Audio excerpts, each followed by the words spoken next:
ଅନୁଗୁଳ ଜିଲ୍ଲା ପାଲହଳା ବ୍ଲକ ନାଗିରା ଅଞ୍ଚଳ ଶିକ୍ଷା ବ୍ୟବସ୍ଥା ଅତି ଶୋଚନୀୟ ହୋଇପଡ଼ିଛି। ସରକାର ଶିକ୍ଷା ପାଇଁ ଲକ୍ଷାଧିକ ଟଙ୍କା ଖର୍ଚ୍ଚ କରୁଥିବା ବେଳେ ଉପାନ୍ତ ଅଞ୍ଚଳରେ ଶିକ୍ଷା ପାଇଁ ଅଣଦେଖା।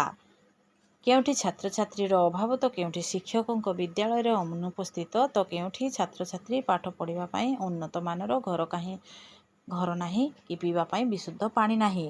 ଏମିତି ଏକ ବିଦ୍ୟାଳୟ ଦେଖିବାକୁ ମିଳିଛି ନାଗିରା ପଞ୍ଚାୟତ ନାଗିରା ସରକାରୀ ଉଚ୍ଚ ପ୍ରାଥମିକ ବିଦ୍ୟାଳୟ, ଯାହାକି ବହୁ ପୁରାତନ 1965 ମସିହାରେ ସ୍ଥାପିତ ବିଦ୍ୟାଳୟ। ଏହି ବିଦ୍ୟାଳୟରେ ପ୍ରଥମରୁ ସପ୍ତମ ଶ୍ରେଣୀ ପର୍ଯ୍ୟନ୍ତ ଖୋଲାଯାଇଥିବା ବେଳେ ବର୍ତ୍ତମାନ 39 ଜଣ ଛାତ୍ରଛାତ୍ରୀ ପାଠ ପଢ଼ୁଛନ୍ତି। ଏହି ବିଦ୍ୟାଳୟରେ ଛାତ୍ରଛାତ୍ରୀମାନେ ଭଙ୍ଗା ଘରେ ବିପଦ ଅବସ୍ଥାରେ ପାଠ ପଢ଼ୁଥିବା ଦେଖିବାକୁ ମିଳିଛି। ବର୍ଷା ହେଲେ ଘର ଭିତରକୁ ପାଣି ଗଳୁଥିବା ପ୍ରଧାନ ଶିକ୍ଷକ ପ୍ରକାଶ କରିଛନ୍ତି।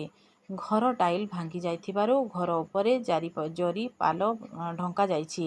ଏମିତି ଶୋଚନୀୟ ଅବସ୍ଥାରେ ଛାତ୍ରଛାତ୍ରୀ ପାଠ ପଢ଼ୁଥିବା ବେଳେ କେତେବେଳେ ଘର ଭାଙ୍ଗି ନଯିବ କେହି କହିପାରିବେ ନାହିଁ। ବିଦ୍ୟାଳୟରେ ଥିବା ନଳକୂପରୁ ନାଲି ପାଣି ବାହାରୁଥିବାରୁ ବିଦ୍ୟାଳୟଠାରୁ 300 ମିଟର ଦୂରରେ ଥିବା ଏକ ଟ୍ୟାପ୍ରୁ ପାଣି ଆଣି ଛାତ୍ରଛାତ୍ରୀଙ୍କ ପାଇଁ ରୋଷେଇ ହେଉଛି।